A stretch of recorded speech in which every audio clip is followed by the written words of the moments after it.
I'm not going to dance around the facts here. Straight down to it, the president of South Korea orchestrated a coup against his own country. He tried to overthrow a democracy of 51 million people today. For those of you that haven't heard, President Yoon of South Korea's People Power Party, which I'll just be referring to as Korea's Conservative Party going ahead, declared martial law last night and basically tried to shut down the country in its entirety. What this meant in a practical sense is that the president had basically seized control of the media, had told Koreans to stay home, and had basically outlawed all political activities, including political activities of the opposition party.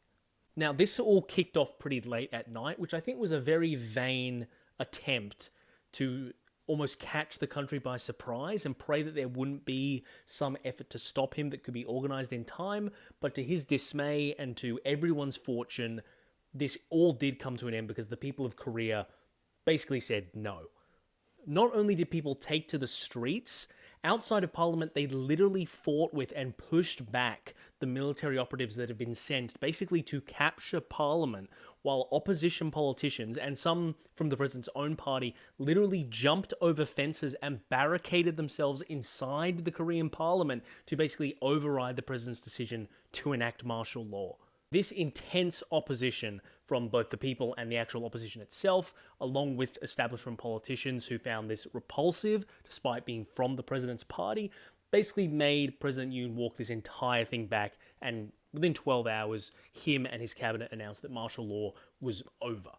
But what drove him to this? What makes a president use the military to try and crush their opposition in a country that we think of as a shining example of a first world democracy?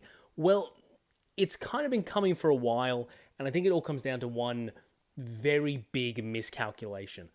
President Yoon has a really interesting story. He got to power in a pretty weird way, I'll be honest. I mean, the People Power Party that he represents, he was not always a member of. And something you have to understand about the Conservative People Power Party is that it is very corrupt. The last two Conservative presidents before Yoon both went to prison for abuse of power while in office. And the really interesting thing is that they were prosecuted by Yoon himself. Yoon was the prosecutor general under a left-wing president and made a name for himself by prosecuting previous right-wing presidents before he actually joined the party himself to run for president in 2022. So you can almost understand why Yoon won from the mind of a Korean voter. I mean, you understand, okay, the last two conservative presidents, they both went to prison for corruption allegations and abuse of power, but the guy running for the right-wing party this time is the one who put them in prison. Surely he won't do anything terrible this time. So Yoon is elected president, and he is hated from day one. And look, I don't think that itself is really his fault. He was given the same problem that all world leaders are trying to deal with, and that is the global post-COVID inflation crisis. But Yoon certainly didn't help the situation by how profoundly out of touch he is. Be it his wife accepting a several $1,000 handbag during a cost of living crisis, or phony stunts of him shopping at supermarkets. He just came across as very elite and out of touch to most Korean voters. And then we get into the actual mess of things. I mean, completely mishandling the South Korean healthcare system and allegedly interfering with investigations into whether or not his wife violated the law and blocking the police from investigating. Yoon was not in a good spot. His approval rating got as low as 17%. And there was a petition signed by over 1.4 million people to begin impeachment proceedings against him. To make things worse for Yoon, 2024 saw Korea's midterm elections, and the parliament returned a complete landslide defeat for Yoon's party in the South Korean parliament. So we basically have everyone branding Yoon as a lame duck president. The rest of his term is going to be him endlessly compromising with the opposition, who increasingly wants a different South Korea to what he wants, and that really came to a head this year with budget negotiations, where The perspectives on what should and shouldn't be included were completely different between Parliament and Yoon himself.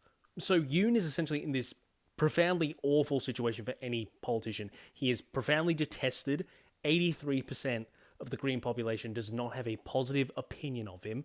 He has impeachment looming over his head. The opposition basically can veto anything that he wants to do, and his wife is potentially under investigation for maybe manipulating stock prices. So Yoon is in a position where it's essentially over. He will achieve nothing for the rest of his term, and he's not eligible for re-election. South Korean presidents can only serve for one term. So whatever it was, something prompted Yoon to basically risk it all. Whether it was the fear of his wife being convicted of some crime, or that knowledge in the back of his head that presidents, more often than not in his party, end up in prison after their terms, something pushed him to make the most stupid, pathetic, selfish decision he possibly could, and he decided to go after Korean democracy as a whole. In his address to the nation declaring martial law in the first place, he claimed that without any evidence that the Korean opposition, the left-wing opposition in the country, had been infiltrated by North Koreans, and it was serving their goals, apparently. Some red hysteria, this fear of communists infiltrating the country to tear it apart. But regardless of why he did it, or the lack of logic that we can see in it, he played what he thought was his trump card. He tried to destroy the opposition through military force, and it got him nowhere. The Korean people en masse just utterly rejected the idea of a coup here taking place in a democracy that's not even 50 years old. So what is going to become of Yoon after this? Well, he is done, I think you can assume.